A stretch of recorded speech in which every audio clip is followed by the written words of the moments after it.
السلام عليكم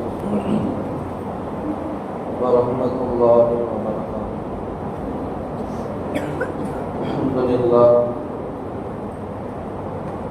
لله نحمده ونستعينه ونستغفره ونؤمن به ونتوكل عليه ونعوذ بالله من شرور أنفسنا ومن سيئات أعمالنا. من يهده الله فلا مضل له ومن يضلله فلا هادي له. وأشهد أن لا إله إلا الله وحده لا شريك له وأشهد أن محمدا عبده ورسوله أرسله بالحق بشيرا ونذيرا وداعيا إلى الله بإذنه وسراجا منيرا. وصلى الله تعالى عليه وعلى آله وصحبه وبارك وسلم تسليما كثيرا. أما بعد، فأعوذ بالله من الشيطان الرجيم. بسم الله الرحمن الرحيم. سبحان الذي أسرى بعبده ليلا من المسجد الحرام إلى المسجد الأقصى الذي باركنا حوله لنريه من آياتنا إنه هو السميع البصير. صدق الله العظيم.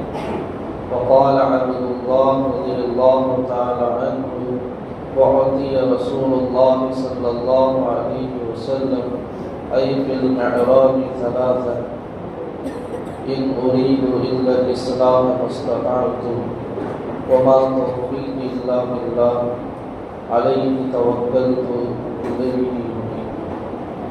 اللهم صل على سيدنا محمد وعلى آل سيدنا محمد كما صليت على إبراهيم وعلى آل إبراهيم إنك حميد مجيد. اللهم بارك على سيدنا محمد وعلى آل سيدنا محمد كما باركت على إبراهيم وعلى آل إبراهيم إنك حميد مجيد. கண்ணியத்திற்குரிய அல்லாஹ்வின் நல்லடியார்களே, அல்லாஹ் ஜல்ல ஜலாலுஹு கண்மணி நாயகம் முஹம்மது முஸ்தபா ஸல்லல்லாஹு அலைஹி வஸல்லம் அன்னவர்களுக்கு ஏராளமான அற்புதங்களை அல்லாஹ் தந்தார். அதற்கு முஅ்ஜிஸாக்கள் என்று சொல்லப்படும். அல்லாஹ்வினுடைய இறை நேசர்கள், வலிமார்கள் இவர்கள் நிகழ்த்தக்கூடிய அற்புத நிகழ்வுக்கு கராமத்து என்று சொல்லப்படும். முஅ்ஜிஸாக்கள் என்பது நபிமார்களுக்கு உரித்தானது. கராமத்து என்பது வலிமார்களுக்கு உரித்தானது. முஅ்ஜிஸாக்களையும் ஈமான் கொள்வது நம் மீது கடமை. கராமாத்துகள் அல்லாஹ்வின் இறைநேசர்களுடைய வாழ்க்கையில் ஏற்படும் கராமாத்துகளையும் ஈமான் கொள்வது நம் மீது கடமை. முஅ்ஜிஸாக்கள், கராமத்துகள் என்றால் என்ன? நிகழ்வுக்கு மாற்றமாக நடப்பதற்கு பெயர்தான் முஅ்ஜிஸா, கராமத்து என்பது. நிகழ்வுக்கு மாற்றமாக நடக்கும். கணித்திற்குறித்தானவர்களே, அப்ப ஈமான் என்றாலே கைபான விஷயத்தை நம்புவது தான். அதை தான் அல்லாஹ் ஆரம்பத்திலேயே குர்ஆனில் சொல்லும் பொழுது அல்லதீன யுமினூன பில் கைப், மறைவான விஷயங்களை இந்த முஃமின்கள், முத்தகீன்கள் ஏற்றுக்கொள்வார்கள், நம்புவார்கள் என்று அல்லாஹ் குர்ஆனில் சொல்றான். அப்ப 7 விஷயத்தின் மீது நம்ம ஈமான் கொண்டிருக்கோம். அல்லாஹ்வின் மீது, அல்லாஹ்வினால் அனுப்பப்பட்ட நபிமார்கள் மீது, 3வது மலக்குமார்கள், 4வது வேதங்கள், 5வது கலா கதல் தக்தீர்கள், 6வது நாளைக்கு உயிர் கொடுத்து மீண்டும் எழுப்பப்படுவோம் என்ற விஷயம். இதுல நம்ம கண்கூடாக பார்க்கக்கூடிய ஒரே ஒரு விஷயம் என்ன அப்படின்னு சொன்னா வேதம், அதிலும் குர்ஆன் மட்டும்தான். அல்லாஹ் இறங்கின தௌராத்தை கண்ணில் பார்க்கல, இஞ்சிலையும் பார்க்கல, ஜபூரையும் பார்க்கல. அல்லாஹ் அருளிய வேதங்களில் குர்ஆனை மட்டும் கண்கூடாக பார்க்கணும். அல்லாஹுவையும் அல்லாஹுடைய நபிமார்கள் மலக்குமார்கள் எதையுமே நம்ம கண்ணால பார்க்கல. மௌத்துக்கு பிறகு நடக்க இருக்கக்கூடிய நிகழ்வுகள் இதையும் கண்ணால பார்க்கல. கலா கதிர் என்று சொல்லப்படக்கூடிய நிகழ்வுகள் நம்முடைய வாழ்க்கையை அனுபவிக்கிறோம், அது எப்படி இருக்குன்னு சொல்லி கண்ணால பார்க்கல. அப்ப இந்த விஷயங்களை எல்லாம் ஈமான் கொள்வது நம் மீது கடமை. ஒருவர் இதுல ஏதாவது ஒன்றை மாற்றம் செய்யறாரு, நம்புறது இல்லை அப்படின்னு சொன்னா அவர் மூமினாக ஆக முடியாது, முஸ்லீமாக வாழ முடியாது. அவர் ஒரு காஃபிருடைய நிலையில தான் வாழ்வாரு, காஃபிர் நிலையில தான் மரணிப்பார். கண்ணியத்திற்குரிய அல்லாஹ்வின் நல்லடியார்களே, மிஅராஜினுடைய நிகழ்வும் இதுதான். மிஅராஜ் நபிக்கு அன்பளிப்பு, நபிக்கு ஒரு கிஃப்ட். ஆனால் சஹாபாக்களுக்கு சோதனை. அன்றைய நாளில் வாழ்ந்த மக்களுக்கு நபி அவங்க மிஅராஜ் போயிட்டு வந்தது ஸல்லல்லாஹு அலைஹி வஸல்லம் அவர்களுக்கு அல்லாஹ் அதை அன்பளிப்பாக கொடுத்தான். அதே நேரத்தில் சஹாபாக்களுக்கு அது ஒரு சோதனை. இவங்களுடைய ஈமானுடைய தரம், ஈமானுடைய நிலை எப்படி இருக்கு அப்படின்னு அல்லாஹ் ஒரு சோதனை செய்யலாம்.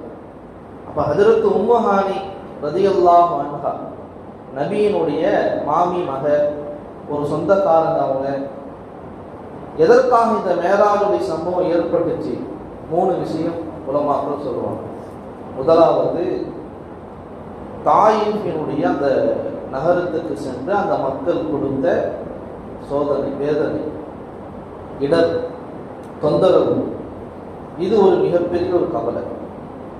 இரண்டாவது, ஹதீஜா அம்மாவினுடைய மௌத். மூணாவது, அபூ தாலிப் அவனுடைய மௌத்.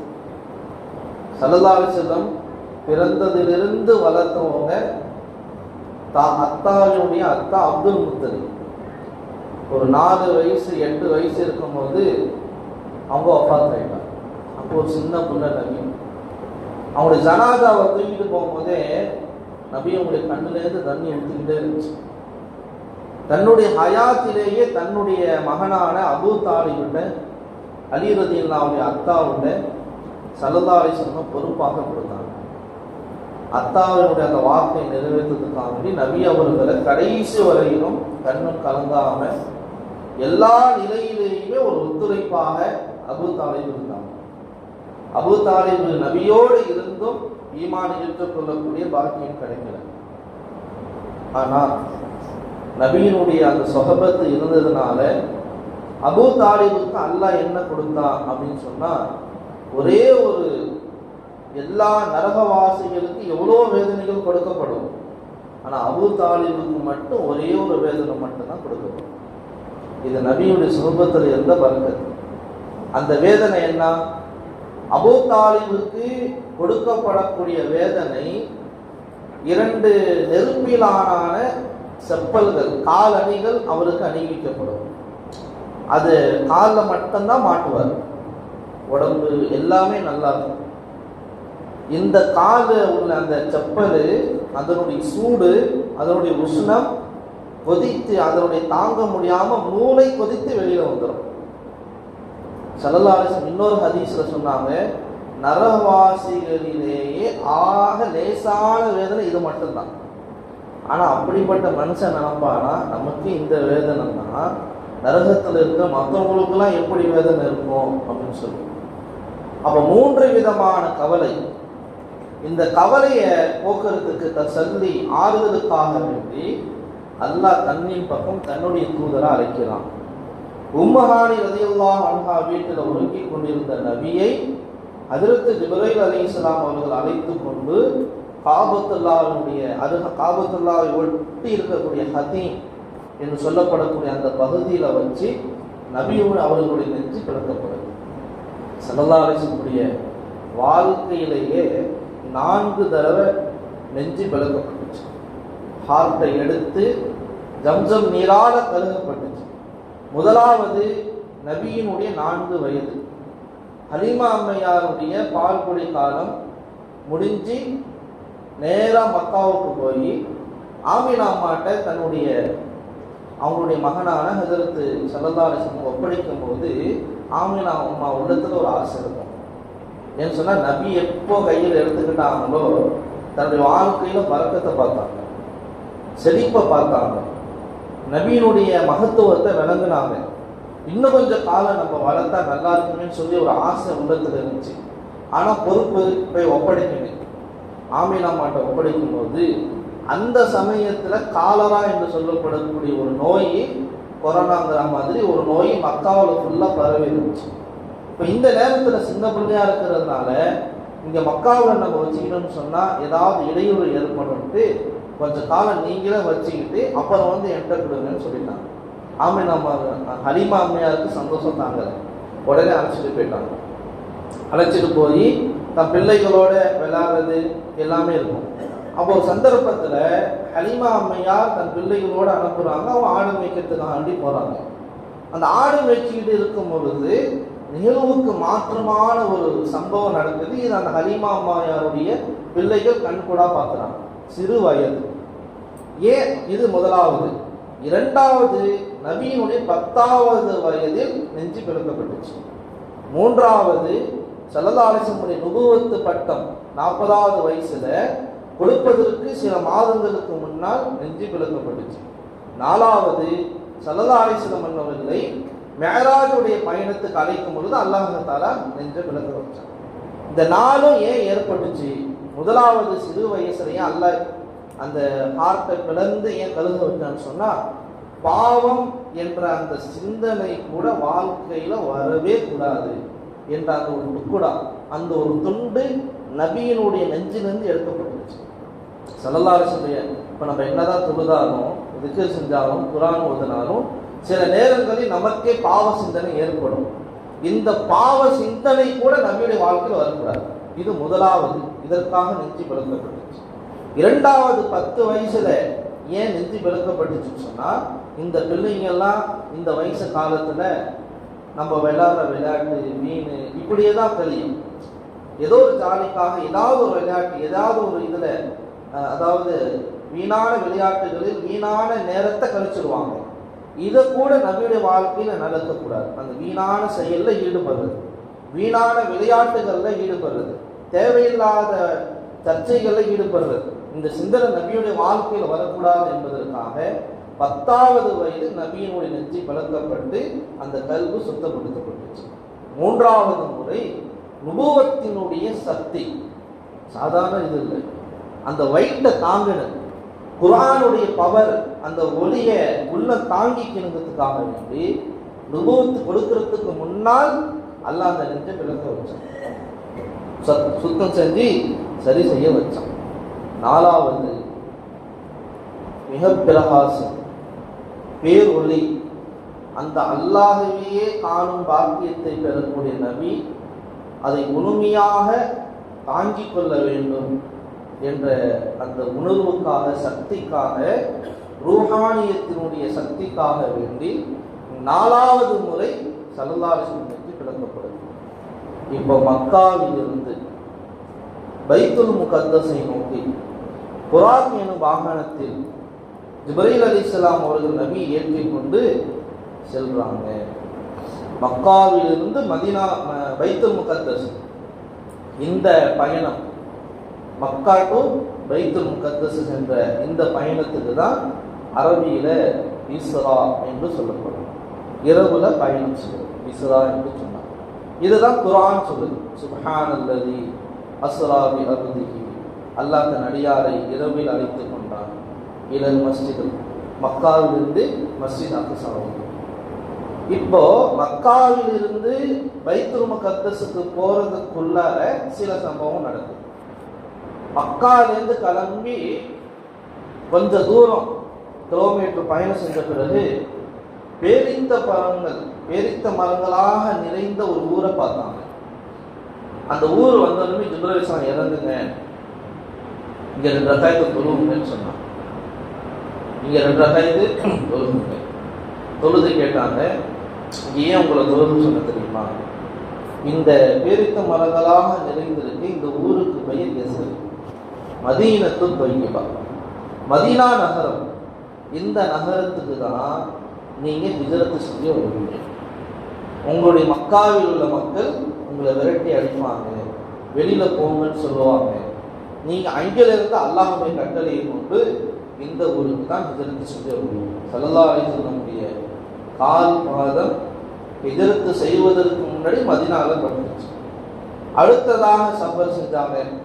ஷுஐப் அலைஹிஸ்ஸலாமுடைய கூட்டத்தார்கள், அந்த வியாபாரிகள் வாழ்ந்த அந்த ஊரை கடந்து சென்றாங்க. சையதுனா ஈசா அலைஹிஸ்ஸலாம் பிறந்த பைத்துல் லஹம் என்று சொல்லப்படக்கூடிய அந்த இடத்தை கடந்து சென்றாங்க. இந்த எல்லா இடத்திலேயுமே ஜிப்ரீல் இறங்கி 2 ரகாயத்து தொழுக சொன்னாங்க, நஃபிலான தொழுகைகள். பிறகு பைத்துல் முகத்தஸ்க்கு ஸல்லல்லாஹு அலைஹி வஸல்லம் ஹஜ்ரத் ஜிப்ரீல் அலைஹிஸ்ஸலாம் போனாங்க. பைத்துல் முகத்தஸ் இன்று இருக்கக்கூடிய பலஸ்தீன பகுதியில் உள்ள மஸ்ஜிதுல் அக்ஸா என்று சொல்லப்படக்கூடிய இஸ்லாத்தினுடைய அடிப்படை, எல்லா நபிமார்களும் வாழ்ந்து ஒரு நூல். அதனால தான் அல்லாஹ் தஆலா மக்காவிலிருந்து அழைச்சிருக்கலாம் நபி. ஏன் அல்லாஹ் பைத்துல் முகத்தஸுக்கு போக சொன்னான் அப்படிங்கும்போது, முதலாவது காரணம், பல நபிமார்கள் வாழ்ந்த பூமி அது.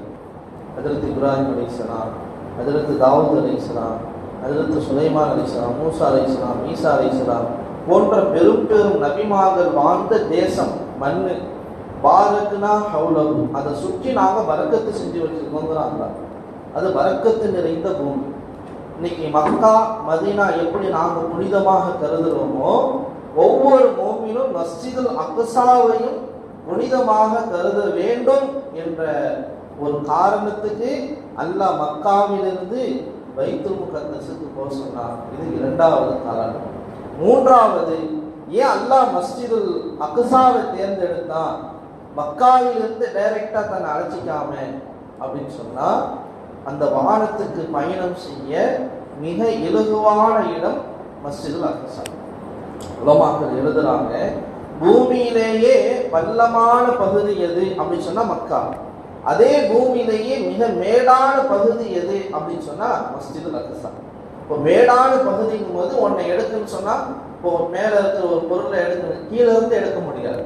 அது உயரமான ஒரு சேரை போடுறோம் அல்லது ஏணிப்படியை போடுறோம்னு சொன்னா டக்குன்னு ஒன்று எடுக்கிறதுக்கு ஈஸியா இருக்கும். அப்போ பைத்துல் முகத்தஸில் இருந்து ஸல்லல்லாஹு அலைஹி வஸல்லம் எந்த ஒரு சிரமமும் இல்லாம நேராக வரணும் அப்படிங்கிறதுக்காக வேண்டி அந்த மஸ்ஜிதுல் அக்ஸா தேர்ந்தெடுக்கப்பட்டுச்சு. இது 3வது காரணம். மஸ்ஜிதுல் அக்ஸாவுக்கு போன பிறகு அந்த இடத்தில் அல்லாஹ் ஜல்ல ஜலாலுஹு எல்லா நபிமார்களையும் வர வச்சுட்டாங்க. இப்போ ஹஜ்ரத் ஜிப்ரீல் அலைஹிஸ்ஸலாம் நிற்கிறாங்க, ஸல்லல்லாஹு அலைஹி வஸல்லம் இருக்கிறாங்க.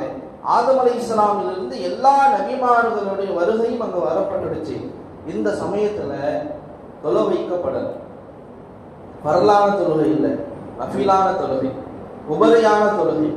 யாரு தொலை வைக்கிறது என்ற பேச்சு ஓடிக்கொண்டிருக்கு. அவ்வளவு பஷர் ஆதம் அலைஹிஸ்ஸலாம் இருக்கிறாங்க, அவ்வளவு சானியில் பஷர் நூஹ் அலைஹிஸ்ஸலாம் இருக்கிறாங்க, காபாவை கட்டின ஹஜ்ரத் இப்ராஹிம் அலைஹிஸ்ஸலாம் இருக்கிறாங்க, பைத்துல் முகத்தஸை கட்டின தாவூத் அலைஹிஸ்ஸலாம் அவங்களுடைய மகனார் ஹஜ்ரத் சுலைமான் அலைஹிஸ்ஸலாம் இருக்கிறாங்க. மிக பிரபல்யமான நபி கல்லமல்லாஹ் மூசா தக்லீமா, அல்லாஹ்விடம் பேசிய நபி மூசா அலைஹிஸ்ஸலாம் இருக்கிறாங்க. ரூஹுல்லாஹ் என்று சொல்லப்படக்கூடிய நபி ஈசா அலைஹிஸ்ஸலாம் இருக்கிறாங்க. ஹஜ்ரத் ஜக்கரியா அலைஹிஸ்ஸலாம், யஹ்யா அலைஹிஸ்ஸலாம், எல்லா நபிமார்களும் இருக்க யார் இப்ப தொழு வைக்கிறது என்ற மஷூரா நடக்கும் பொழுது சையதுனா ஜிப்ரீல் அலைஹிஸ்ஸலாம் நான் அல்லாஹ் இடத்துல கேட்டுக்கொண்டு வரேன்னு சொன்னாங்க. சொன்னா அல்லாஹ் ஜிப்ரீல் அலைஹிஸ்ஸலாமுக்கு சய்யிதுல் அன்பியா காத்தமுன் நபியீன் ஹஜ்ரத் முஹம்மது ஸல்லல்லாஹு அலைஹி வஸல்லம் தொழு வைக்கணும். ஜிப்ரீல் அலைஹிஸ்ஸலாம் அதான் சொல்றாங்க, ஹஜ்ரத் ரசூல் ஸல்லல்லாஹு அலைஹி வஸல்லம் தொழு வைக்கிறாங்க. தொழுகை கடமையாக்கப்படுவதற்கு முன்னால் தொழுகை, பாங்கு கடமையாக்கப்படுவதற்கு முன்னால் பாங்கு. அப்ப பாங்கு தொழுகை என்பது எல்லா சமூகத்திலையும் முன்னாடி இருந்துச்சு. இந்த சமுதாயத்துக்கு முறைப்படி அல்லாஹ் தொழுகையை கடமையாக்கினா, முறைப்படி அல்லாஹ் பாங்க கடமையாக்கணும். ஒரு ஆள் எரிச்சு பண்ணிட்டு அவர் பாட்டுக்கு பாங்க சொன்னார் நபியுடைய காலத்தில் அப்படின்னு வச்சுக்கோங்க. இதுக்கு என்ன ஆதாரம்? ஏன் திடீர்னு என்னமோ ஒரு வார்த்தை உச்சரிக்கிறாரு, யாரும் கொலைப்படைஞ்சிடக்கூடாது. ஸைத் இப்னு சாபித் ரலியல்லாஹு அன்ஹு இரவுல கனவு காண்றாங்க, வாங்க சொல்றாங்க. ஒரு மலக்கு வந்து இந்த வார்த்தைகளை நீங்க சொல்லுங்கட்டு இன்னைக்கு நான் வாங்க சொல்லக்கூடிய அந்த வார்த்தைகளை சொல்லித்தரேன். அது நேரில் வந்து நபி அவங்க சொல்ல, அதே சமயம் ஹஜரத் உமரை நான் இருக்கேன். ஹஜரத் உமர் சொன்னாங்க, ரலியல்லாஹு நபியே, ஜெயிது கொண்டு அப்துல்லா ஜெயிது என்ன பார்த்தாங்களோ அதே கனவை நானும் பார்த்தேன். இப்போ வாங்க கடமையாகுது, எல்லோரும் இந்த வாசகங்களை சொல்லி தொழுகைக்கு அழையுங்கள். தொழுகை கடமையாகுது, இதே பயணம் மேராஜ். இப்போ ஸல்லல்லாஹு அலைஹி வஸல்லம் தொழ வைக்க எல்லா நபிமார்களும் பின்னால் இருந்து முக்ததிகளாக தொழுகிறாங்க. இப்போ ஸல்லல்லாஹு அலைஹி வஸல்லம் சய்யிதுல் அன்பியா, நபிமார்களுக்கெல்லாம் தலைவர் என்ற உயர்ந்த பட்டத்தை அல்லாஹ் நபிக்கு தரான். இப்போ இங்கிலிருந்து மேராஜ், இதுக்கு பேர் தான் மேராஜ். பைத்துல் முகத்தஸில் இருந்து முதல் வானத்துக்கு போறான். மேராஜ்னு சொன்னா ஏணிப்படி, ஏறி செல்லக்கூடிய ஒரு கருவிக்கு சொல்லுவாங்க.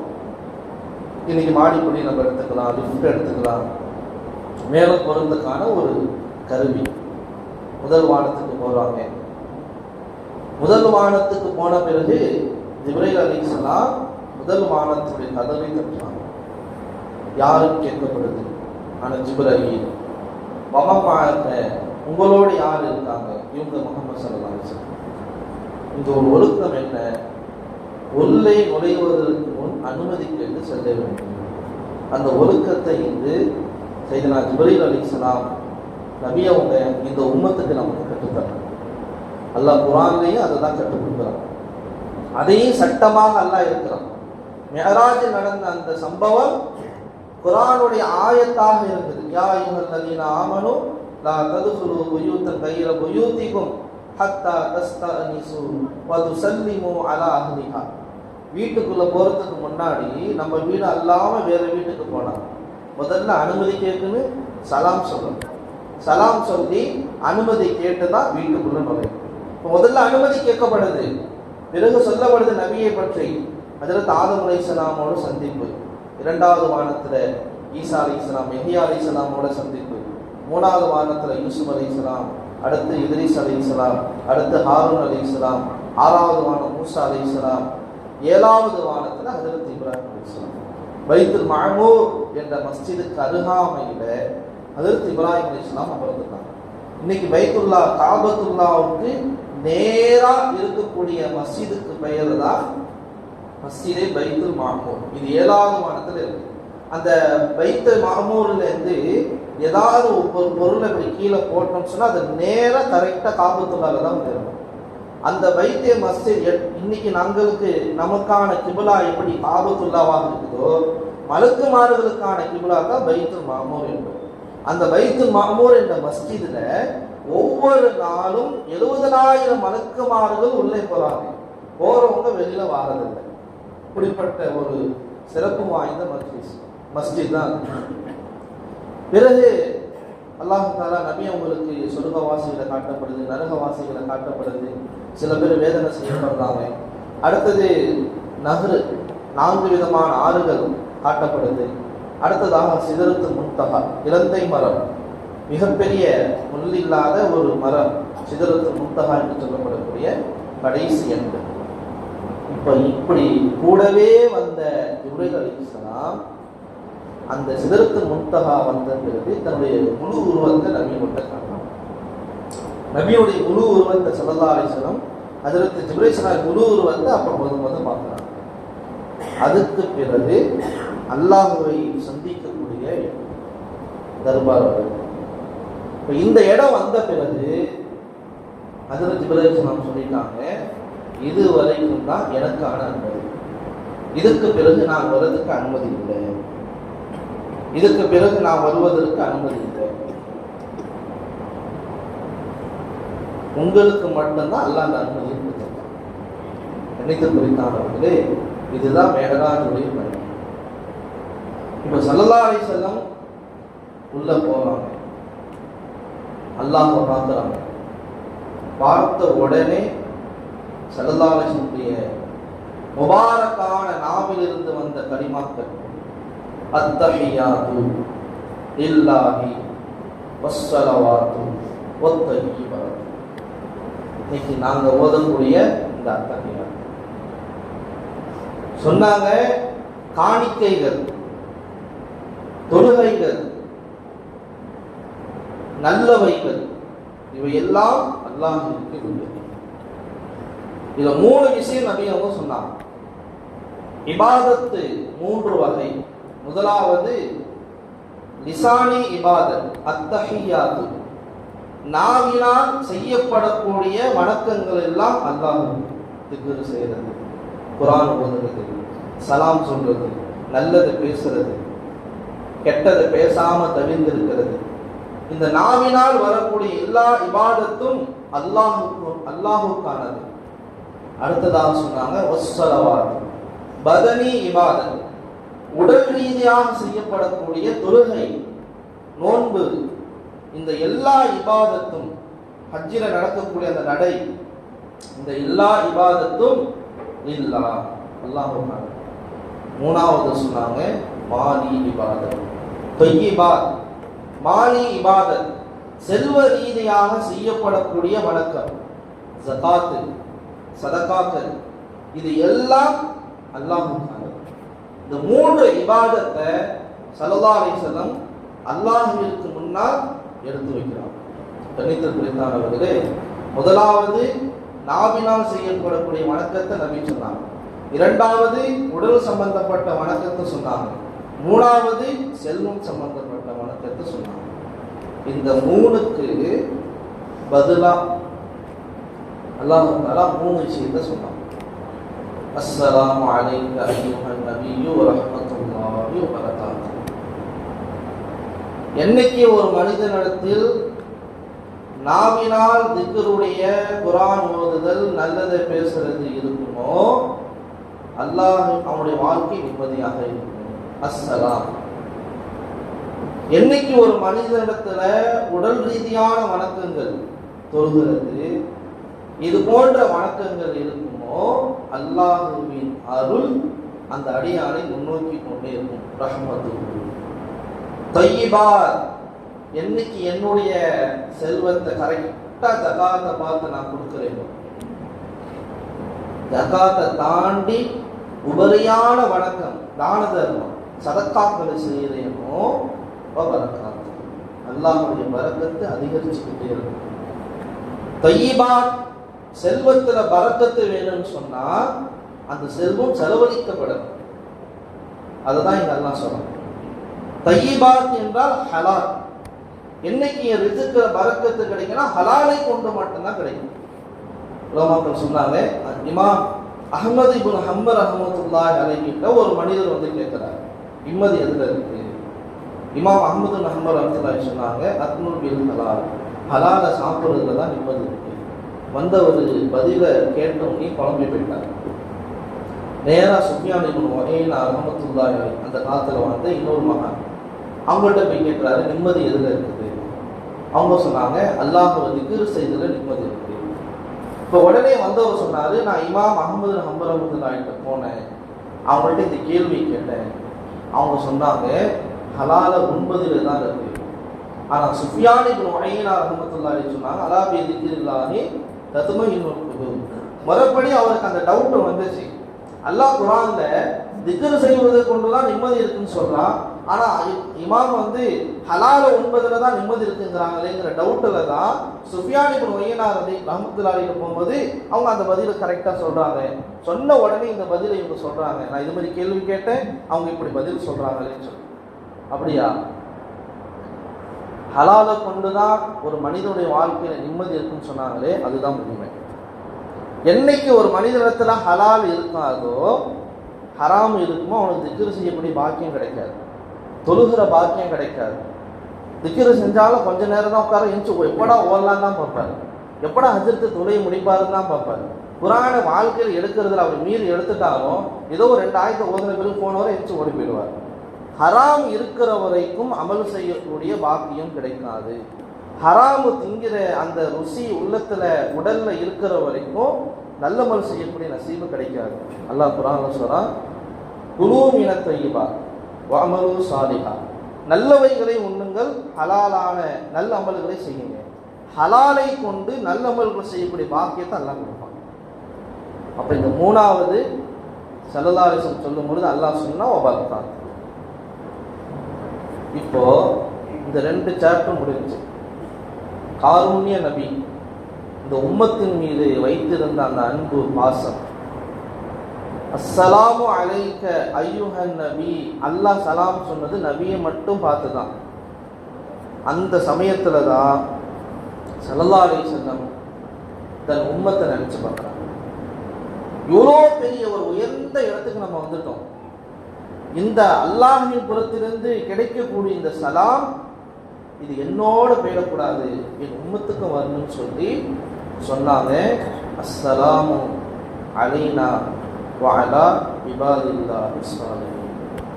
எந்த சலாம் ரஹ்மானே நீ எனக்கு சொன்னாயோ அதே சலாம் எங்களுக்கும் நல்லடியார்கள். இதில் கவனிக்க வேண்டிய ஒரு செய்தி என்னன்னா, வஅலா இபாதில்லாஹி ஸாலிஹீன், நல்லவர்கள் அப்படிங்கிற லிஸ்ட் வந்துடுச்சு. பாவிகள் இல்லை. இந்த உம்மத்துல 2 பேர் இருப்பாங்க. ஒன்று தொழுகுவாரு, இல்லைன்னா தொழாம நிற்பாரு. ஒன்று நன்மை செய்வாரு, அப்படி இல்லைன்னா பாவத்தை செய்வாரு. தொழுதா நன்மை, தொழுகை விட்டா பாவம். இப்ப நல்லவங்க வந்துட்டாங்க, பாவிகள் எங்கே? அதை தான் நபி அவங்க மறைமுகமாக சொன்னாங்க. அஸ்ஸலாமு அலைய, என் மீது. நபி அவங்க ஒருமை பதமாக அந்த வார்த்தையை பயன்படுத்தல. அஸ்ஸலாமு அலைனா, எங்கள் மீது. இந்த எங்கள் மீதுங்கிற மறைமுகமா யாரு இருக்கிறா? உலமாக்கள் எழுதுவாங்க, இந்த உம்மத்தில் உள்ள பாவிகள் அந்த நாங்கிற லிஸ்ட்ல வந்துடுறாங்க. நல்லவர்கள் வெளிப்படையா வந்துடுறாங்க.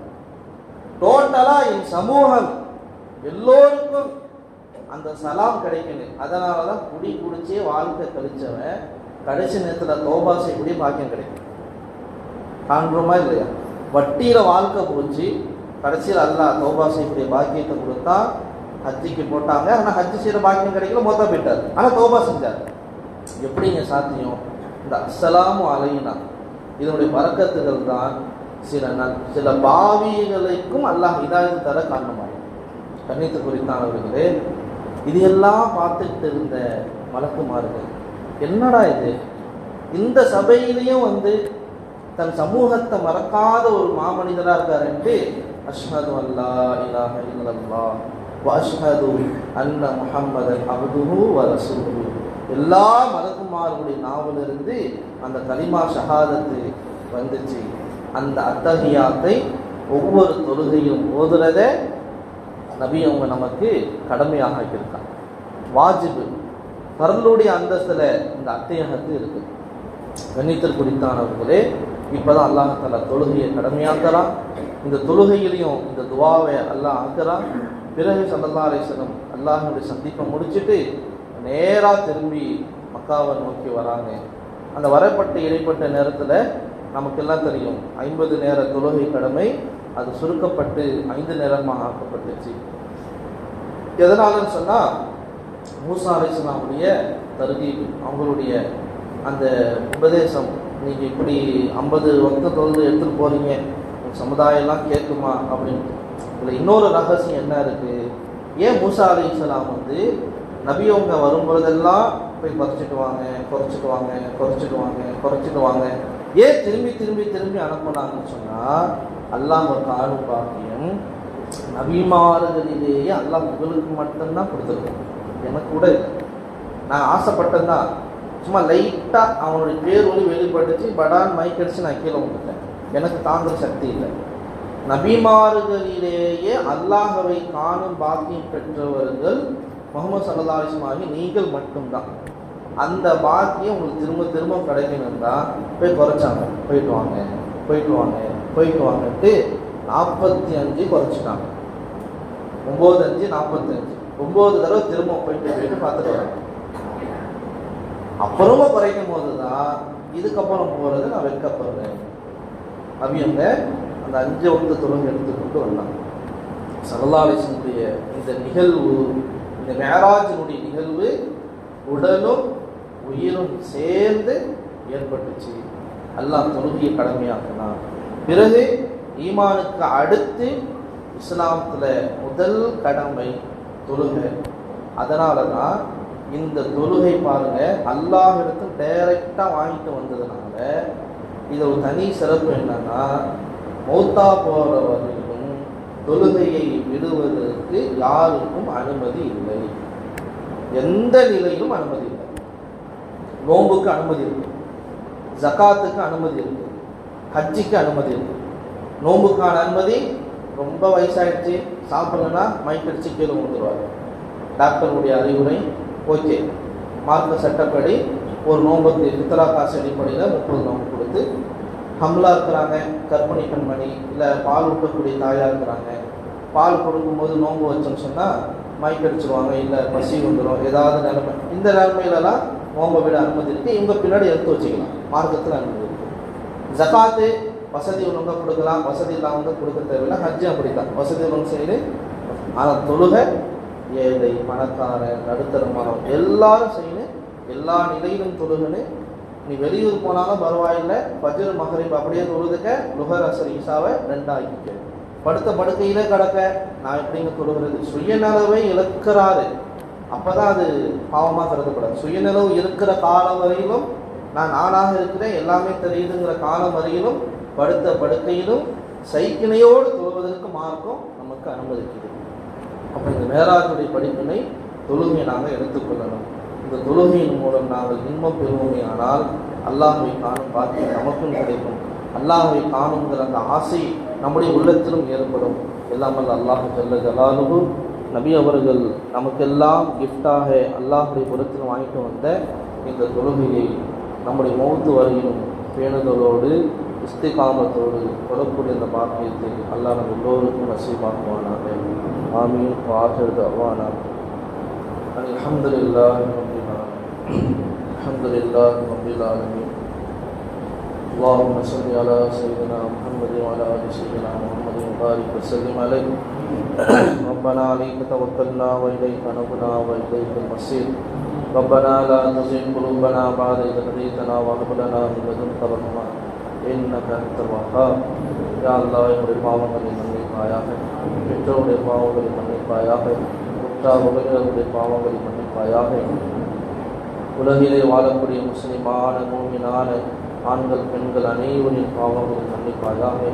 யா அல்லாஹ் ரஹ்மானே, தொழுகையிலே பேணுதலை தருவாயாக. யா அல்லாஹ் எல்லா நிலையிலும் பேணுதலோடு தொடரக்கூடிய பாக்கியத்தை தருவாயாக. நீண்ட ஆயுள் தருவாயாக. உடல் ஆரோக்கியத்தை தருவாயாக. திடீர் மரணங்களை விட்டு பாதுகாப்பாயாக. திடீர் சோதனைகளை விட்டு பாதுகாப்பாயாக. யா அல்லாஹ் எங்கள் உடலிலே உள்ள 360 மூட்டுகளும் ஆரோக்கியத்தோடு செயல்பட தோற்றி செய்வாயாக. யா அல்லாஹ் நேர நெருக்கடிகளை விட்டு பாதுகாப்பாயாக. எங்களுடைய நேரங்களிலே வர்க்க செய்வாயாக. பொருளாதாரத்திலே வர்க்க செய்வாயாக. யா அல்லாஹ் வறுமையை விட்டு பாதுகாப்பாயாக. கடனை விட்டு பாதுகாப்பாயாக. கடன் இருப்பின் கடனை மிக விரைவில் அடைத்து தோல்வி செய்வாயாக. குழந்தை பாக்கியம் இல்லாதவர்களுக்கு குழந்தை பாக்கியத்தை நசீபாக்குவாயாக. தேவையுள்ளவர்களுக்கு தேவை நிறைவேற்றி தருவாயாக. யா அல்லாஹ் எங்களிலே உள்ள மக்கள், இந்த சிறார்கள் பெரியவர்கள் அனைவருக்கும் என்னென்ன ஆதாரங்கள் இருக்கிறதோ அவை அனைத்தும் நிறைவேற்றி தருவாயாக. யா அல்லாஹ் எங்கள் பள்ளியை எங்கள் மஸ்ஜிதை கொண்டு செய்வாயாக. 24 மணி நேரமும் அமல் நடக்கக்கூடிய பள்ளியாக ஆக்கிடுவாயாக. ஆபாதாக ஆக்கிடுவாயாக. ரஹ்மானே ரஹீமே, எங்களுடைய மறுமை வாழ்வை சிறப்பாக்கிடுவாயாக. யா அல்லாஹ் எங்களுடைய முயற்சியை கபூல் செய்வாயாக. ரப்பனா தகப்பல் மின்னா இன்னக அன்த ஸமீஉல் அலீம் வதுப் அலைனா யா ரப்பனா இன்னக அன்த தவ்வாபுர் ரஹீம். ஸல்லி யா ரப்பி அலன் நபியில் உம்மி வ ஆலிஹி வ ஸஹ்பிஹி அஜ்மஈன். வல்ஹம்துலில்லாஹி ரப்பில் ஆலமீன். ஸல்லல்லாஹு அலா முஹம்மத் ஸல்லல்லாஹு அலைஹி வஸல்லம். ஸல்லல்லாஹு அலா முஹம்மத் ஸல்லல்லாஹு அலைஹி வஸல்லம். ஸல்லல்லாஹு அலா முஹம்மத். யா ரப்பி ஸல்லி அலைஹி வஸல்லம்.